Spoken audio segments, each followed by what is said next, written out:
តោះឥឡូវយើងចូលមេរៀនផែនដីទី12យើងរៀនមេរៀនដើម្បីយើងត្រៀមប្រឡងបាក់ឌុបអញ្ចឹងមេរៀនទី1យើងនិយាយអំពីធនធានរ៉ែអញ្ចឹងនៅក្នុងមេរៀនធនធានរ៉ែនេះខ្ញុំនឹងបង្ហាញបងប្អូនអំពីរចនាសម្ព័ន្ធសំខាន់ៗនៅក្នុងមេរៀននេះអញ្ចឹងយើងមើលនៅក្នុងមេរៀនធនធានរ៉ែនេះគឺរចនាសម្ព័ន្ធរបស់វាគឺមាន3ចំណុចទី1គឺអត្តសញ្ញាណរ៉ែ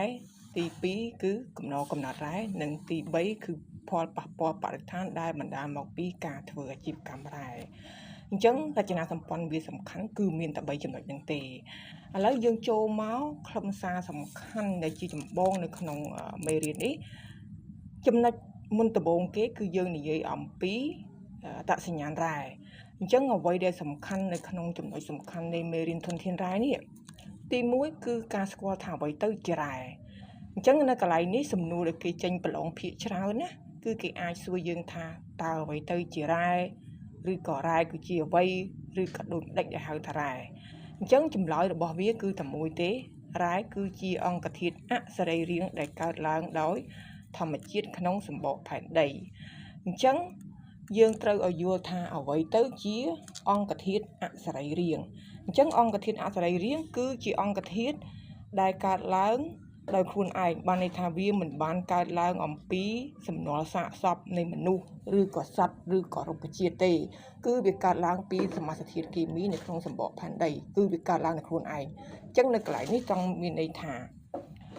រ៉ែគឺជាអង្គធាតុឬក៏សមាសធាតុដែលកើតឡើងមកហើយ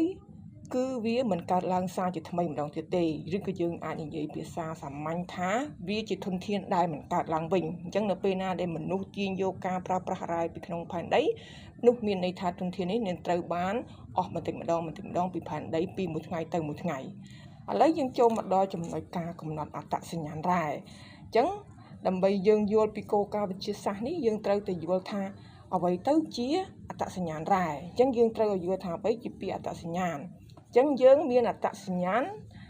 បានសញ្ជាតិខ្មែរអញ្ចឹងអត្តសញ្ញាណរ៉ែមានន័យថាម៉េចអញ្ចឹងអត្តសញ្ញាណមានន័យថា